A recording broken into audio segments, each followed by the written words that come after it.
सख्या रे भाग 26। घरी पोहोचल्यावर अक्षराने गाडी थांबवली आणि अपार्टमेंटकडे बघू लागली. वरलीहून जुहूला जाताना अक्षराने फक्त अबीरच्या कृतीचा विचार केला तरीही तिचं मन त्या वाईट विचारांनी बाहेर आलं नव्हतं. सर्व काही स्पष्ट तिच्या डोळ्यांसमोर घडलं होतं. ते क्षण अजिबात अस्पष्ट झाले नव्हते. अबीर तिचा इतका तिरस्कार करत होता की तिला दुखावल्यावरही त्याने तिला सांभाळण्याची गरजही समजली नाही. त्याने सांगितलेल्या सगळ्या गोष्टी मनाला टोचत होत्या. हा विचार करून तिने गाडीचा दरवाजा उघडला आणि काही वेळाने ती त्यातून बाहेर आली. तिने गाडी लॉक केली आणि मेन्शनच्या दिशेने चालू लागली. 2 मिनिटांनी बेल वाजल्यावर अंजलीने दार उघडलं. समोर अक्षरा उभी असलेली पाहून ती सुटकेचनी श्वास टाकत म्हणाली, "मॅडम तुम्ही आलात. मला रात्रीपासून काळजी वाटत होती.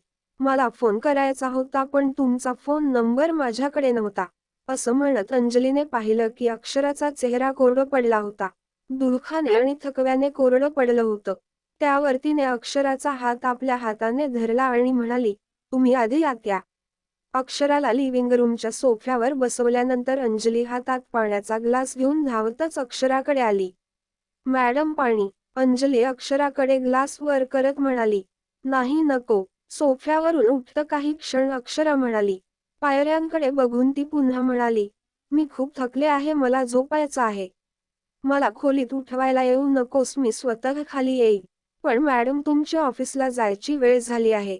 अंजली अक्षराला अडवत म्हणाली. "मी ऑफिसला जात नाहीये." असं म्हणत अक्षरा पुढे गेली आणि पायऱ्या चढून तिच्या खोलीत गेली. रूममध्ये आल्यावर तिने दार लावून घेतलं आणि आरशासमोर उभी राहून तिचे विस्कळीत केस पाहू लागली. तिच्या चेहऱ्यावर मेकअप उरला नव्हता. तिच्या कपड्यांवर सुरकुत्या दिसत होत्या. तिच्या एका कानातलं नाहीसं होतं. काही क्षण बघून तिचे डोळे भरून आले पण यावेळी एकही डोळ्यांतून अश्रू वाहू शकला नाही. तिने ते लगेच आपल्या हाताने पुसला. इकडे अबीर ऑफिसला पोहोचला होता आणि त्याच्या केबिन बाहेर अक्षरा रोजच्या प्रमाणे तिथून जात होती की नाही हे जाणून घेण्याचा प्रयत्न करत होता. ती ऑफिसला आली आहे का त्याला माहीत नव्हतं पण त्याला पुन्हा एकदा अक्षराचा निस्तेज चेहरा आठवत होता. आणि एक विचित्र अपराधीपणाची भावना त्याला दर 2 क्षणांनी वेढत होती. त्याला अक्षराशी कठोरपणे वागायचं नव्हतं पण त्यावेळी तो इतका चिडला होता की त्याच्या या कृतीने अक्षराला त्रास होत आहे हे त्याच्या लक्षातही आलं नाही. साधारण अर्धा दिवस उलटून गेल्यावर त्याला जाणवलं की त्याचा ताप परत येऊ लागला आहे. त्यामुळे त्याने वर्लीच्या मेन्शनमध्ये जाऊन अक्षराला भेटण्याचं निमित्त दिलं. राघव आणि मायराच्या हातात कंपनीचं काम सोडून खाली उतरला. गाडी सुरू करण्यापूर्वी त्याने एक दीर्घ श्वास घेतला आणि गाडी वेगाने रस्त्यावर चालवण्यास सुरुवात केली. नेहमी ऑफिसमधून अपार्टमेंटला पोहोचायला तासाभराचा अवधी लागत होता पण आज मनातल्या अस्वस्थतेमुळे अबीर अवघ्या 20 मिनिटात तिथे पोहोचला होता. यावेळेस कदाचित तो चुकला असेल अशी त्याच्या मनात आशा होती. हा अक्षरा त्याच्यासोबत बेड शेअर करायला आली नव्हती. कदाचित ती खरं बोलत असेल आणि ती अजूनही तिथेच त्याची वाट पाहत असा विचार करत अबीर कुतूहलाने घरात शिरला. तोपर्यंत सर्व सर्वंट्स घरी परतले होते आणि आपापल्या कामात मग्न होते. त्यांच्याकडे बघतच अबीर गपचूप पुढे सरकत त्याच्या खोलीकडे जाणाऱ्या पायऱ्यांपाशी पोहोचला. त्याला एक सर्वंट दिसला. त्याच्या हातात वाटी आणि इतर काही गोष्टी होत्या. खाली येत असताना अबीरला पाहून तो नम्रपणे म्हणाला, "गुड मॉर्निंग सर." पण त्यावेळेस अबीर इतका घाईत होता की त्याने ना त्याला गुड मॉर्निंगला उत्तर दिलं ना हातातल्या वस्तूंकडे. रूमवर पोहोचून नॉब फिरवण्यापूर्वी तो थांबला. त्याने धडधडणारा श्वास नॉर्मल केला आणि मग दार उघडलं. खोलीत सगळीकडे नीरव शांतता होती. त्याच्या बेडवर ब्लँकेट अजूनही तशीच अस्ताव्यस्त पडलेली दिसत होती. बेडवर अजूनही ती छायाचित्र होती जी त्यांच्यासोबत झोपल्याचा पुरावा देत होती. पण अक्षरा होती ती कुठेच नव्हती. बेडवर तिच्या कानातलं आणि तिच्या सुगंधाशिवाय कोणीच नव्हतं. त्यामुळे त्याचे कुतूहल डोळे निराशेत बदलले. एक गुप्त दुःख त्याच्या मनात खोलवर जाणवू लागलं. क्षणात सर्व आशा संपल्या. पुन्हा तोच राग आणि त्याच्या मनात अक्षरबद्दल तिरस्कार निर्माण होऊ लागला. त्याला वाटू लागलं की अक्षरा इथे फक्त आपल्यासोबत बेड शेअर करायला आली होती. तिचा उद्देश पूर्ण होताच ती इथून निघून गेली. तिला फक्त तिच्या शरीराची गरज पूर्ण करायची होती. सगळ्या गोष्टी त्याच्या मनात खेळत असल्यासारखं वाटलं आणि तो नकळत त्याच्या शेजारी सोफ्यावर जाऊन बसला. 15 मिनिट बेडकडे बघत राहिल्यानंतर तो उठला. चेहऱ्यावर तोच थंड भाव कायम ठेवला आणि खाली लिव्हिंग रूममध्ये गेला. खोलीत पोहोचल्यावर तो त्याच्या केअरटेकर सुरेशला म्हणाला, माझ्या रूमची बेडशीट आणि त्यावर ठेवलेली दोन्ही ब्लँकेट्स उचलून डस्टबिनमध्ये टाक आणि संध्याकाळपर्यंत मला ती खोली अगदी नीटनेटकी आणि स्वच्छ दिसायला हवी. असं बोलून तो पुढे गेला आणि घराच्या दारातून बाहेर पडला. आपल्या गाडीत बसून त्याने गाडीचा ग्लोव्ह कॉम्पोनेंट उघडला आणि एक सिगारेट आणि एक लायटर काढला. सिगारेट पेटवण्याआधी त्याने तब्येतीचा विचार करून सिगारेट पेटवली, तोंडात घातला आणि जोरात पफ घेतला. सिगारेटचा विषारी धूर अंगात शिरला असं वाटून त्याला काहीसं हायसं वाटलं. त्यामुळे त्याने आणखी 3-4 पफ घेतले. सिगारेट ओढली आणि उरलेली सिगारेट खिडकीबाहेर फेकली. सिगारेट फेकून दिल्यावर तो गाडी स्टार्ट करणारच होता की राघवने त्याला सकाळी दिलेला त्याचा नवा फोन वाजू लागला. त्याने खिशातून फोन काढला आणि स्क्रीनकडे बघितलं तर त्यावर राघवचं नाव चमकलं. काय होतंय ते बघून अबीरने रागाने फोन पॅसेंजरच्या सीटवर टाकला आणि गाडी ऑफिसच्या दिशेने वळवली. ऑफिसला जाताना त्याच्या लक्षात आलं की राजवीने त्याला न थांबता सलग 21 वेळा फोन केला होता. अर्ध्या वाटेवर पोहोचताच फोन वाजल्याने तो चिडला आणि गाडी थांबल्यावर त्याने फोन उचलला आणि राजवीचा कॉल रिसीव्ह केला. "व्हॉट?" अबीरने चिडलेल्या आवाजात ओरडला. त्यावर राजीव नम्रपणे म्हणाली, "तू विसरलास असं वाटतंय की पुढच्या आठवड्यात जेनस प्रोजेक्टच्या प्रेझेंटेशनसाठी आपल्याला 6 दिवसांसाठी बंगलोरला जायचं आहे आणि आत्तापर्यंत आपण अर्ध कामही पूर्ण केलं नाहीये. म्हणून जर तू माझी इन्सल्ट करणार नाही असं वचन दिलं तर मी तुझ्या घरी येते, नाही तर तू माझ्या घरी ये. कारण ऑफिसमध्ये तर तू इतर प्रोजेक्ट्स आणि कंपनी यांच्या समस्या ऐकण्यात बिझी असतो. कामात एवढा डिस्टर्बन्स असतो की नीट विचार करू शकत नाही. नाही, तुला माझ्या घरी येण्याची गरज नाही आहे आणि ना मी तुझ्या घरी येणार आहे. हे काम ऑफिसमध्येच होईल. पार्टी नाही करायची आहे आपल्याला. उद्या मला ऑफिसमध्ये भेट." राजवी काही बोलायच्या आधीच अबीरने फोन कट केला. त्याच्या अंगात अजूनही ताप वाढत असल्याचं जाणवत होतं, म्हणून त्याने गाडी मेडिकलकडे वळवली. दुकानात गेला आणि स्वतःसाठी तापाचं काही औषध विकत घेतलं.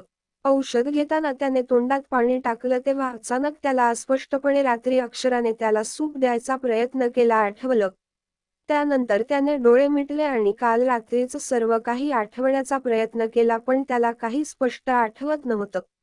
दरम्यान अक्षराही फ्रेश होऊन तिच्या बेडवर पडली होती. झोप न लागल्यामुळे आणि अबीरने केलेल्या कृतीने अक्षरा इतकी थकली होती की ती बेडवर पडताच झोपी गेली. तरीही तिच्या चेहऱ्यावरून दुःखाची रेषा क्षणभरही ओसरली नाही. ती घरी आल्यापासून फक्त झोपली होती. तिने ना काही खाल्लं होतं ना काही पिलं होतं. त्यामुळे अंजलीला तिची काळजी वाटू लागली. म्हणून ती खोलीत आली. अक्षरा अजूनही गाढ झोपेतच आहे हे पाहून अंजलीला तिला उठवणं योग्य वाटलं नाही आणि तिथून निघून जायला निघाली. तेवढ्यात तिची नजर अक्षराच्या मानेवर पडली, ज्यावर निळ्या रंगाच्या खुणा दिसत होत्या. ती खूण बघितल्यावर अवघ्या 2 मिनिटांनी अंजलीला समजलं की काल रात्री अक्षरा अबीर सोबत होती आणि या खुणा त्यांचं प्रेम दर्शवत होत्या. त्यामुळे अंजली हसत हसत खोलीतून निघून गेली. खोलीतून बाहेर होऊन ती पायऱ्या उतरू लागली तेव्हा तिने कमरेला ठेवलेला तिचा फोन व्हायब्रेट होऊ लागल्याचं तिला जाणवलं. फोन काढल्यावर तिला दिसलं की त्यावर सुनीताचा कॉल येत होता. कॉल रिसीव्ह करण्यापूर्वी अंजलीच्या चेहऱ्यावर वारे वाहू लागले. तिने एक विचित्र कंटाळा चेहरा केला आणि मग कॉल रिसीव्ह केला. ती तिच्या कानावर लावत म्हणाली, "हा मिसेस बिर्ला. मी तुला एक काम करायला दिलं होतं आणि गेल्या 12 दिवसांपासून तू मला एकही इन्फॉर्मेशन दिली नाहीस. तुझ्या मुलाच्या उपचारासाठी तू लगेच या कामाला होकार दिला होता. आता तुझी तुझ्या मुलावरची ओढ कमी झाली आहे का? तुला हे काम करायचं नसेल तर तुझ्या मुलाला मी त्याच सरकारी दवाखान्यात शिफ्ट करून देईन. मी कशाला एवढ्या पैशाची उधळपट्टी दुसऱ्याच्या मुलावर करू?" फोनच्या दुसऱ्या टोकावरून सुनीता फोन कडक आवाजात म्हणाली. सुनीताकडून आपल्या मुलाबद्दल ऐकून अंजलीचं हृदय घाबरलं. तिच्या चेहऱ्यावर अचानक दुःखाच्या आणि असहायतेच्या रेषा उमटल्यासारखं वाटत होतं आणि ती घाईघाईने म्हणाली, "नाही मॅडम, असं करू नका. मोठ्या अडचणींनंतर त्याची तब्येत थोडी सुधारली आहे. मी त्याला पुन्हा त्या हॉस्पिटलमध्ये नाही जाऊ देऊ शकत. फॅसिलिटी तुला महागड्या हॉस्पिटलची हवी आहे आणि काम करते लो क्लास. या एका आठवड्यात त्यांच्यात काय लक्षात आलं ते मला सांग, प्रेम की द्वेष?"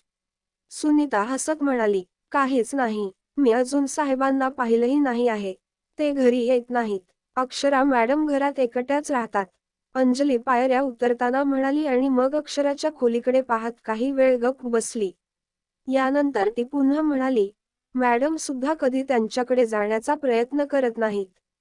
तिचं बोलणं संपवून अंजलीने मनात विचार केला की तिच्या या खोट्याचा तिच्या मुलाच्या उपचारावर परिणाम होऊ नये, पण तरीही तिला सुनीताला काहीही सांगायचं नव्हतं की अबीर आणि अक्षराचं नातं कसं आहे ते.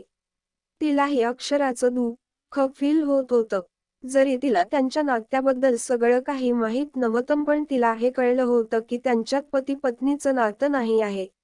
आणि सुनीताला हेच हवं होतं. तिने जर हे सांगितलं असतं की काल रात्री अक्षरा अबीर सोबत होती, तर तिने तिला आणखी वाईट गोष्टी करायला सांगितल्या असत्या आणि नंतर तिला त्रास होईल असं तिला काही करायचं नव्हतं. अंजलीचं बोलणं संपताच सुनीताने संशयास्पद आवाजात विचारलं, काल अबीरची तब्येत बिघडली होती म्हणून ती त्याला भेटायला गेली नव्हती का? नाही, ती तिच्या नेहमीच्या वेळेला घरी आली होती आणि आज ती ऑफिसला पण गेली नाही. ती अजून झोपली आहे. तुम्ही म्हणत असाल तर फोटो पाठवू का?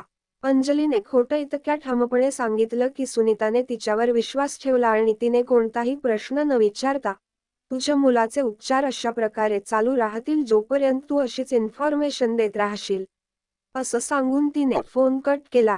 इकडे लंडनमध्ये नैनिकाला रात्रभर झोप लागली नव्हती, पण सकाळी 6 वाजले तेव्हा तिला झोप येऊ लागली होती. असंही तिला तिच्या वडिलांना भेटायचं नव्हतं म्हणून तिने झोपणं चांगलं मानलं आणि तिच्या बेडवर झोपण्यापूर्वी तिने डोअर लॉक केला. जेणेकरून तिची बहीण, जी तिला अजिबात आवडत नव्हती, ती तिला डिस्टर्ब करणार नाही. पण ती अर्धा तासच झोपली होती की तिच्या कानात कोणीतरी हसण्याचा बोलण्याचा आवाज ऐकू येऊ लागला. तो झोपेत होती तरी तिने सहज ओळखलं की हा आवाज मनवीरचा होता. आणि दुसरा आवाज तिची बहीण अलिशाचा होता, जे बहुधा एकमेकांशी बोलत होते. काही क्षण तो आवाज ऐकून आणि त्यावर विश्वास ठेवून नैनिका उठली आणि तिच्या ड्रेसकडे लक्ष न देता तिने पटकन दरवाजा उघडला. तिच्या नाईट ड्रेसचा वरचा भाग बेडवर पडायलाही वेळ लागला नाही आणि ती एक पातळ स्ट्रिंग गुडघा लांबीचा ड्रेस घालून दारात उभी राहिली. दार उघडताच मनवीर, त्याचा असिस्टंट निक आणि अलिशा तिच्या खोलीबाहेर बाल्कनीत उभे राहून बोलत होते. आवाज ऐकून ते तिघही मागे वळले. समोर उभी असलेली नैनिका त्यांच्याकडे प्रश्नार्थक नजरेने पाहत होती. त्याच क्षणी मनवीरची नजर तिच्या नाईट सूटमधून डोकावत नैनिकाच्या अंगाकडे गेली आणि त्याने आपला तळहात घट करून मुठ मारली. अचानक त्याच्या डोळ्यात एक विचित्र असुरक्षितता येऊ लागली आणि तो कर्कश आवाजात म्हणाला, गो इनसाइड इडियट. मूर्ख, जा. मनवीरची नजर तिच्यावर खिळलेली पाहून नैनिकाने मूर्खपणे तिच्या शरीराकडे पाहिलं आणि तिच्या चेहऱ्यावर लाजेची लाली पसरलेली बघताच तिने लगेचच यावर प्रतिक्रिया दिली आणि घाईघाईने पुन्हा रूमकडे जाण्यासाठी वळली. दार बंद असल्याने तिचं डोकं त्या दाराच्या काठावर आदळलं आणि तिच्या कपाळावर मधोमध एक हलका कट पडला. त्यावर हात ठेवून नैनिका न राहून खोलीच्या आत गेली आणि दरवाजा बंद केला. तिच्या टक्करमुळे झालेली दुखापत मनवीर, अलिशा आणि निकच्या लक्षात आली, पण फक्त मनवीरलाच तिची वेदना जाणवली आणि तो तिला वाचवण्यासाठी पुढे सरसावला, पण अलिशानेही लगेच प्रतिक्रिया दिली आणि त्याचा हात धरला आणि म्हणाली, ते असेच आहेत, चला आपण खाली जाऊया. मनवीरला तिच्यासोबतच्या जुन्या नात्याबद्दल अलिशाला काहीच माहिती पडू द्यायचं होतं. म्हणून शांतपणे तिचं ऐकतो आणि खाली जाण्यापूर्वी काही क्षण बंद दाराकडे पाहतो. आत आल्यावर नैनिकाला स्वतःच्या मूर्खपणाबद्दल अपराधीपणाने भरून आलं. तिने तिच्या पापण्या दाबल्या आणि पूर्ण गळ्यातला ड्रेस काढला आणि आंघोळ करायला गेली. काही वेळाने नैनिका खाली आली तेव्हा तिने पाहिलं की मनवीर अजूनही अलिशा बरोबर बसून काही फाईल्सकडे बघत आहे. ते बघून नैनिका तो काय करतो हे पाहण्यासाठी त्याच्याकडे सुद्धा गेली नाही आणि सरळ तिथल्या नाश्त्याच्या टेबलावर गेली. उभ्या सर्वंटला म्हणाली, मला भूक लागली आहे, नाश्त्यासाठी काही हलक असेल तर प्लीज मला सर्व्ह कर. हो मॅडम, असं म्हणत सर्वंटने मान हलवली आणि किचनमध्ये जाऊ लागली. मनवीर आणि अलिशाला एकत्र बघून चिडचिड झालेल्या नैनिकाने समोरची खुर्ची ओढली आणि त्यावर बसली आणि संशयास्पद नजरेने त्यांच्याकडे बघू लागली. दोघी कोणत्या तरी विषयावर बोलत होते ज्यात तिने अजिबात इंटरेस्ट दाखवला नाही. नाश्ता करून तिने त्यात सर्वंटकडून तिच्या खोलीतून लॅपटॉप आणायला सांगितला आणि तिथे बसून ती तिच्या असिस्टंटने पाठवलेले मेल चेक करू लागली. काही मेल्स वाचून तिने फोन उचलला आणि एकाच्या प्रोजेक्ट हेड सोबत बोलू लागली. तिचं लक्ष मनवीर आणि अलिशावरून पूर्णपणे हटलं होतं, पण आता तिचं सततचं बोलणं मनवीरला सहज ऐकू येत होतं. नैनिकाचा आवाज सुरुवातीपासूनच कडक होता, त्यामुळे मनवीरला फारसा फरक पडत नव्हता, पण अलिशाला आता तिच्या कामात लक्ष घालता येत नव्हतं, त्यामुळे ती नैनिकाला ओरडली, तू बाहेर जाऊन बोलशील का? तुझा आवाज मला डिस्टर्ब करतोय. अलिशाच्या ओरडण्यामुळे नैनिका तिच्याकडे वळली. जर ती यावेळी बिझी नसती तर तिने नक्कीच अलिशाला उत्तर दिलं असतं, परंतु तिने यावेळी काहीच न बोलता हाताने थांबण्याचा इशारा केला आणि तिथून उठून बाहेर गेली. मनवीरने नैनिकाला इतक्या सहजतेने सहमत होताना कधीच पाहिलं नव्हतं, ज्यामुळे त्याला थोडं आश्चर्य वाटलं आणि त्याने अलिशाच्या ओरडण्यावर नाराजी व्यक्त केली आणि म्हणाला, तिच्या आवाजाने इतका त्रास होत नव्हता. मग इतकं ओव्हररिॲक्ट का केलं? Because I don't like her. Don't pay much attention to her. Nainika is nothing more than an idiot. कारण मला ती आवडत नाही म्हणून तिच्यावर जास्त लक्ष देऊ नको. नैनिका एका मूर्खापेक्षा जास्त काही नाही आहे. अलिशाचं बोलणं ऐकून तिने नैनिकाला इडियट म्हणणं अजिबात आवडलं नाही. का माहित नाही, पण तो त्याच्या जागेवरून उभा राहिला आणि काहीही न बोलता सर्व फाईल्स गोळा करून तिथून निघून गेला. नेहमीप्रमाणे आजही अलिशाला हे वागणं समजलं नाही आणि ती रागाने म्हणाली, जर डॅडने याच्यासोबत कंपनी कोलॅबरेट केली नसती तर मी या गर्विष्ठ मुलाशी कधीच लग्न केलं नसतं. त्याला आनंदी ठेवण्यासाठी मी काय करत नाही करत आणि हा प्रत्येक वेळी त्याचा ॲटिट्यूड दाखवून निघून जातो. बाहेर आल्यावर मनवीरने बघितलं की नैनिका अजूनही बागेत फिरत असताना फोनवर बोलत होती. तिचा चेहरा काहीतरी निराश दिसत होता आणि बोलत असताना ती वारंवार तिचे केस वर काढत होती. पण तिने ते खाली खेचताच तिचे केस खाली आले. ते पूर्वीसारखे विखुरले जात होते. तिच्याशी रिलेशनशिपमध्ये असताना त्याला नैनिकाचे सगळे मूड चांगलेच समजले होते आणि आजही त्याला तिची प्रत्येक हालचाल आठवते. त्यामुळे त्याला खात्री होती की नैनिका ज्याच्यासोबत बोलत आहे त्याला ती काय बोलत आहे ते समजत नाहीये आणि यामुळे नैनिका चिडली आहे. काही क्षण तिथे उभं राहिल्यावर मनवीरने पाहिलं की नैनिकाने फोन डिस्कनेक्ट केला आणि त्याच्याकडे बघायला सुरुवात केली. त्यावर मनवीर तिच्या जवळ जातो आणि नैनिकाच्या गोंधळलेल्या डोळ्यात पाहतो आणि म्हणतो, असं वाटतंय की आता तुझं बोलणं कोणाला समजत नाहीये. मनवीरच्या या विधानावर नैनिका हसते आणि उपहासाच्या स्वरात मनवीरकडे बोट दाखवत म्हणते, आता लोक मला आधीही समजत नव्हते. मोठ्या मोठ्या गोष्टी करायची सवय अजूनही गेली नाही आहे. म्हणजे तुला आठवतंय माझ्या गोष्टी कशा असतात त्या? मला वाटलं तू मला विसरला असणार. नाही, त्यावर फक्त तुझा हक्क आहे. तू प्रत्येक भावना विसरतेस, मी कधीच काहीच विसरत नाही. असं असतं तर मी तुझं प्रेम होती हे तू कधीच विसरला नसता. प्रेम केवळ तोंडाने बोलणं आणि शरीराशी जोडणं एवढ्यापुरतं मर्यादित नाही तर त्यात एकमेकांचा समावेश असतो. समजून घ्यावं लागतं. ओह, मी माझा वेळ कुठे वाया घालवत आहे. एक्सक्यूज मी, असे म्हणत नैनिकाने गळ्यातलं लिकेट धरलं आणि तिथून ती शून्य भावनेने घरात जायला निघाली. हो, तू बरोबर आहेस, मी जे काही केलं ते चुकीचं होतं. तुझ्यासारख्या सेल्फिश मुलीवर प्रेम करणं ही माझी सर्वात मोठी चूक होती.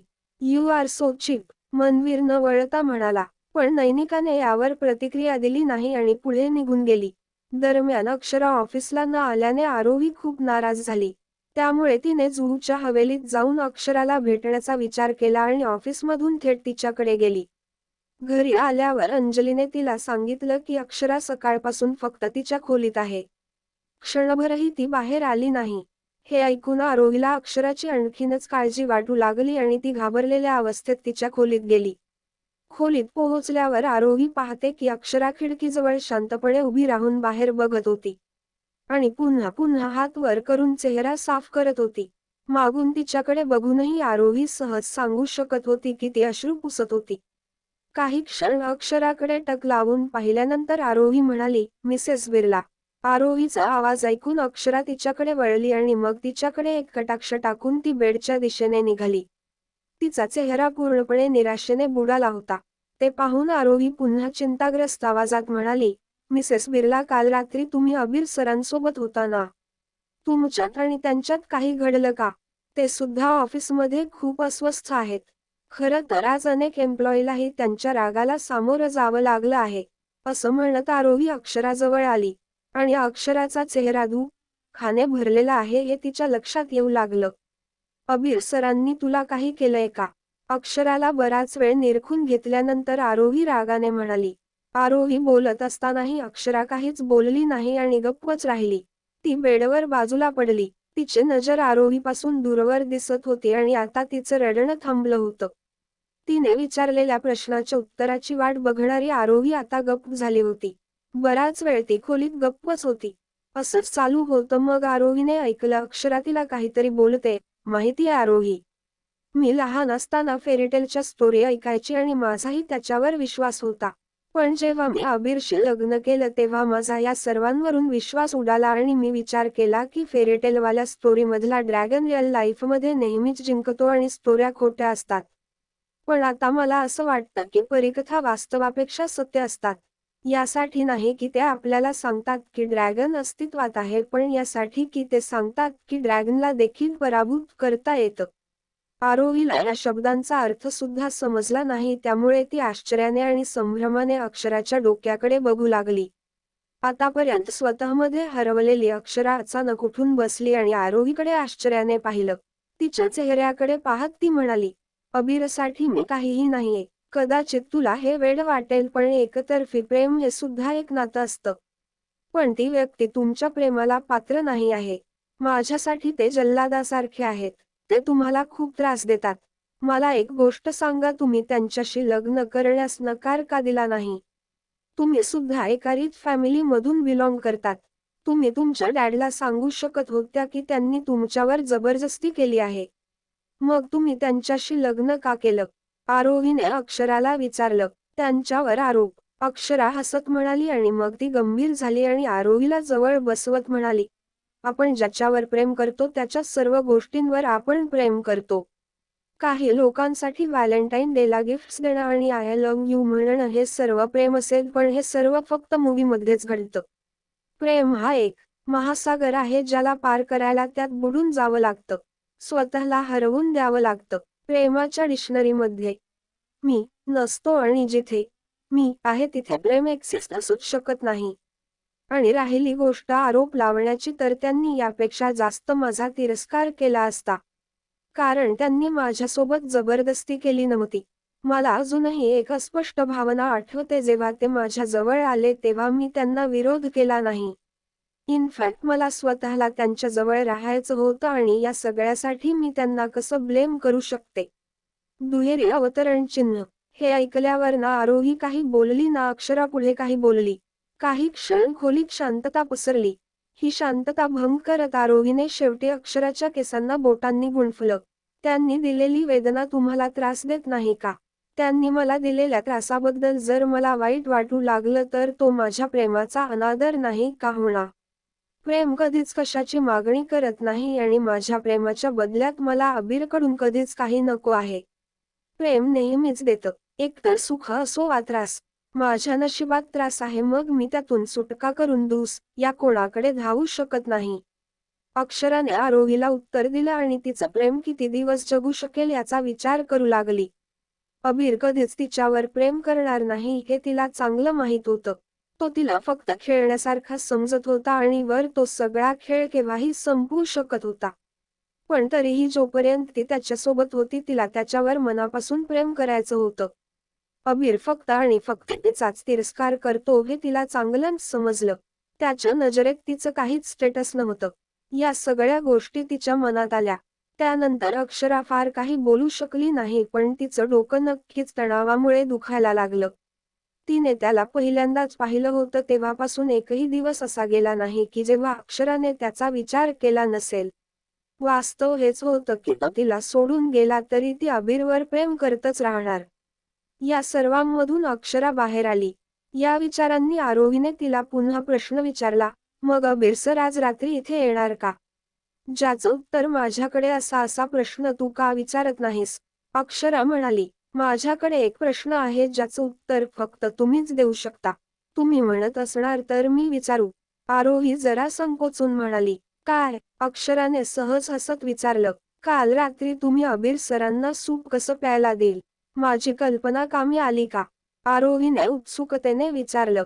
हो, मी तिचा आयडिया यूज केली. पण काल रात्री मला आणखी एक गोष्ट कळली.